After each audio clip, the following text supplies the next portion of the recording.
Kisah ini bukan fiksi. Bukan juga karangan belaka.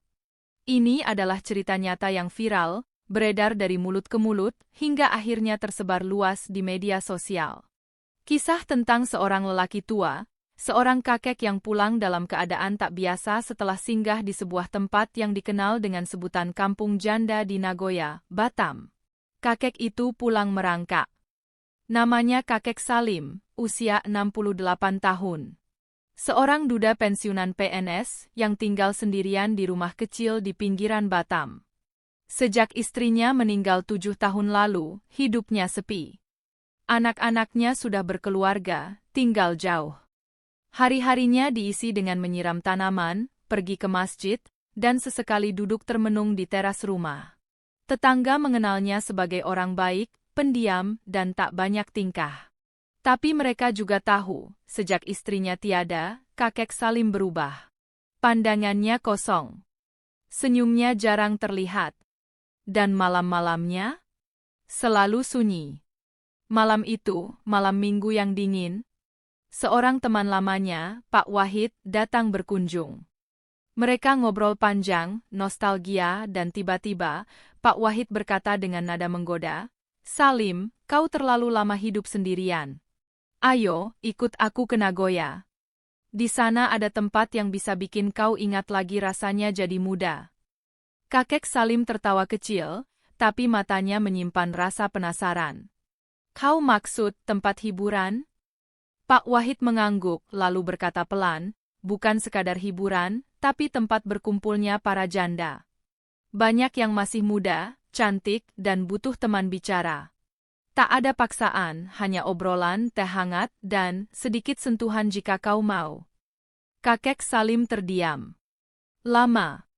Malam itu, entah kenapa, hatinya berontak. Ia lelah dengan sepi. Ia rindu disentuh, didengarkan, dan diperlakukan bukan hanya sebagai kakek, tapi sebagai pria. Mereka naik mobil menuju Nagoya.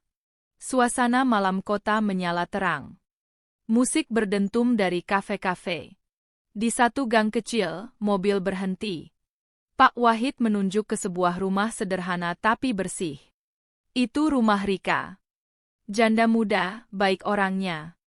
Banyak tamu suka dia, tapi dia tak pernah sembarangan. Kakek Salim menelan ludah. Ini adalah dunia yang belum pernah ia datangi. Tapi ia melangkah masuk. Rika menyambutnya. Usia 34 tahun. Wajah ayu, suara lembut, dan senyum yang menenangkan. Ia menyuguhkan teh, menanyakan kabar, dan mendengarkan cerita hidup kakek Salim tanpa menghakimi. Untuk pertama kalinya dalam bertahun-tahun, kakek Salim merasa hidup kembali.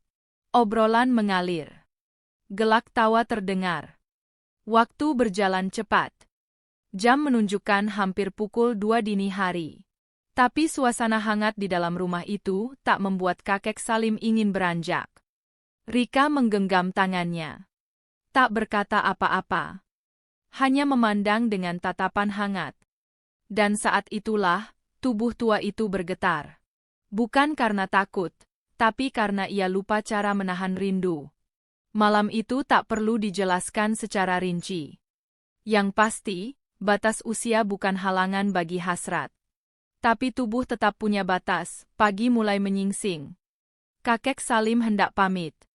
Tapi saat mencoba berdiri, lututnya lemas. Pinggangnya nyeri. Ia mencoba menopang tubuh, tapi tak bisa. Ia jatuh terduduk. Pak Wahid mencoba membantunya. Tapi kakek Salim berkata lirih, "Kakiku seperti hilang tenaga." Akhirnya, ia merangkak keluar. Warga yang lewat melihatnya. Beberapa panik. Seorang ibu berteriak, mengira ada korban perampokan. Tapi saat tahu ceritanya, semua hanya bisa terdiam, lalu tertawa lirih. Kakek Salim pulang pagi itu dengan tubuh lemas dan harga diri yang tertinggal di rumah Rika. Seseorang merekam video kakek Salim saat dibantu masuk ke mobil sambil menahan nyeri. Video itu tersebar. Komentar pun berdatangan. Ada yang mencibir. "Sudah tua masih cari janda." Ada pula yang bersimpati. Mungkin dia hanya butuh ditemani. Kampung janda di Nagoya kembali jadi bahan obrolan. Beberapa penasaran. Beberapa mengutuk. Tapi satu hal pasti, sepi memang musuh yang tak terlihat, tapi bisa menghancurkan siapapun. Hari-hari berikutnya, kakek Salim jarang keluar rumah. Mungkin karena malu. Mungkin juga karena tubuhnya belum pulih. Tapi beberapa hari kemudian, kabar mengejutkan muncul. Rika datang ke rumahnya. Bukan sebagai wanita hiburan, tapi sebagai tamu yang tulus. Ia membawa bubur, tersenyum, dan duduk di teras seperti istri yang sedang menjenguk suaminya. Dan sejak saat itu, hubungan mereka berubah. Kisah ini memang viral karena kelucuan dan dramanya. Tapi di balik semua itu, ada pelajaran penting. Kesepian bisa membuat siapapun kehilangan arah. Tapi kadang, dari pertemuan yang tak biasa, bisa tumbuh kehangatan yang tak terduga. Kita tak bisa menghakimi pilihan seseorang yang hidup dalam sunyi. Karena setiap orang berhak untuk merasa dicintai. Dan kakek Salim mungkin bukan sekadar pulang merangkak, tapi sedang menuju kembali ke kehidupan yang lebih hangat. Tuliskan pendapatmu di kolom komentar. Apakah menurutmu kakek Salim salah? Atau justru, dia hanya mengikuti kata hatinya?